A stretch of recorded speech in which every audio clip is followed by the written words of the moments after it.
Hi, welcome to Maree. My name's Sue and I like baking with spelt flour. Today I'm going to share the difference between white spelt flour versus whole grain spelt flour.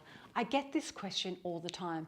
I often go to using white spelt flour, and the reason is there's some instances where you're baking pastries, you want a fluffy burger bun, or you want to do a sponge cake or a cake that you've made in wheat flour. I'd recommend using white spelt flour to begin with, and it's higher in fibre and protein than a regular wheat flour. And if you can't, you might be saying, hey Sue, but I can't buy white spelt flour where I am in my country or my city. Well, then you can use whole grain spelt flour, but just treat the recipe like you would having a wholemeal or a whole grain wheat flour.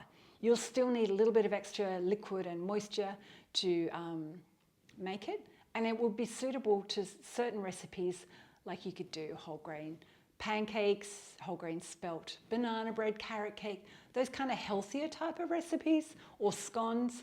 But if you're looking for a fluffy texture, I'd recommend doing white spelt flour. And you might be saying, hey Sue, but I can't buy that. What can I do? So I've got a tip. So if you've got whole grain spelt flour, what I do, example, I've run out of my white spelt flour and I've gone to make something and I really want to get that softer, fluffy texture.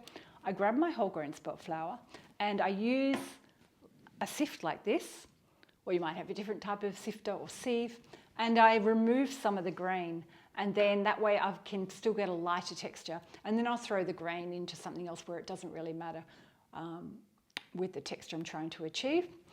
And I'm going to zoom you in now and give you a bit of an example on what the different flours look like close up. So here in Sweden, I'm really fortunate to be able to buy what's called a sifted white spelt flour, a Swedish brand. It's ecologicalist, I can't even say that in Swedish. And it's sifted, meaning it's like white spelt flour. So this is the version here. And you might be thinking, that really looks like wheat flour. And next door here, I have a glass of wheat flour. So you can see it's a really similar texture.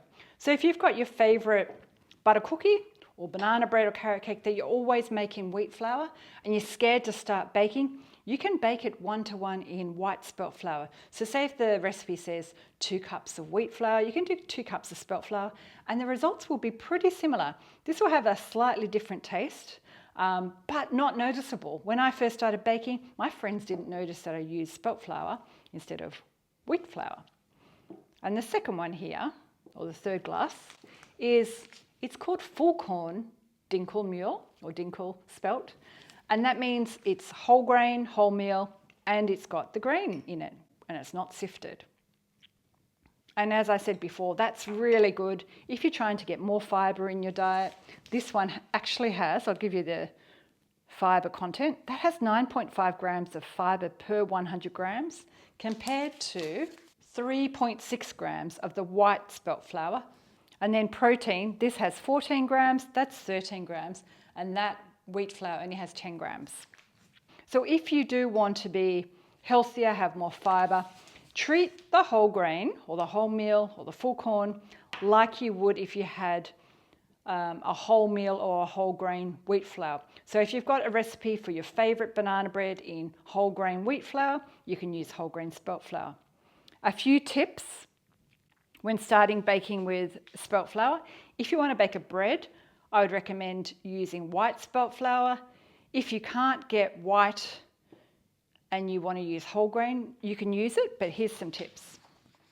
So if you're using whole grain spelt flour, you may need to increase the liquid, because being whole grain, it absorbs the liquid more, so maybe an extra bit of milk or water to keep the dough soft and pliable. You need to let the dough rest for a little bit longer to allow the flour to absorb the moisture, or you may want to do a mix, 50-50, or you may want to sift some of the grain out. And then you'll still get the benefits of having the flour, but you'll get a softer texture. So the other thing to be aware of, that spelt flour is probably 3 times the price of a regular wheat flour in your city. Well, that's what it is for me. And you might be thinking, oh, it's really expensive and I don't want to always use spelt flour or 100% spelt flour in every recipe. I've made some recipes and I'll put a link below. I do a buckwheat spelt bread, but buckwheat also is quite expensive. And you might be wanting to use a starchier type of flour. You might be wanting to use a rice flour or a corn flour, tapioca flour, or something that is lighter, a little bit less expensive. What I would recommend when you're first starting out is only use 3 tablespoons or up to 1/4 cup of the alternative flour. Because if you take too much of the spelt flour out of one of my recipes, you'll disturb the balance of the texture and it just won't turn out. I've tried adding more. So recently I tried to do something where I had 50-50 and it didn't work out. So I would recommend just doing a little bit at a time. So example, if you've got 1 cup of white spelt flour in the recipe, take out 3 tablespoons and add in the alternative flour. So you still have the same weighed amount or same measurement. And what are my other tips? I've mentioned you can blend the flours. So if you're baking a bread, you can blend some of the white spelt flour with whole grain spelt flour. I've mentioned adding the different flour. Oh, if you grind your own grains at home, you might be able to buy spelt grains direct from the farm. That's fantastic. And you might be thinking, why don't I do it? I'm the spelt queen. I bake so many recipes in spelt flour. I don't own a grinder and I have a really small kitchen. I've lived small for the last, 15 years in 2-bedroom or 1-bedroom apartments, and I have so many baking tins and so much kitchen equipment. The thought of buying one more thing is just a little bit daunting at the moment, but it is a dream one day to own a mock mill, and maybe in the next 5 years I'll have one. So if you grind your grain, you'll get a really fresh flour, but again, the texture might be a bit coarser. So you may need to be aware of when you're baking a bread with a freshly ground flour that you may need to adjust the water content slightly. Use your eye, because the eye can often tell what the texture should look like. And my next video, I'm going to share my top recipes for baking with spelt flour for beginners. Easy enough if you're daunted by not knowing where to start and what to do. I'm going to share my tips on how to start baking with spelt flour, and I think there's about 7 to 10 recipes that I'll recommend to you. I have over 250 recipes on my website and on YouTube, but you might be not sure which one to start with. So in that video, I'll share how to start and the best ones to start with. Thank you for watching. Pop a comment below. Let me know what your favorite spelt flour is. And I'm curious to know what it costs in your country. Let me know how much how much 1 packet of spelt flour costs back where you live. Before I go, I wanted to let you know you can jump over to suemareep.com and you can sign up for my Kitchen Plus membership.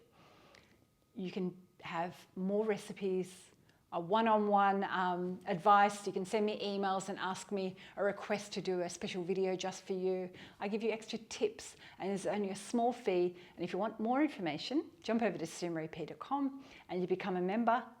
Thank you for watching, and I'll see you next time. Hej då from Sweden.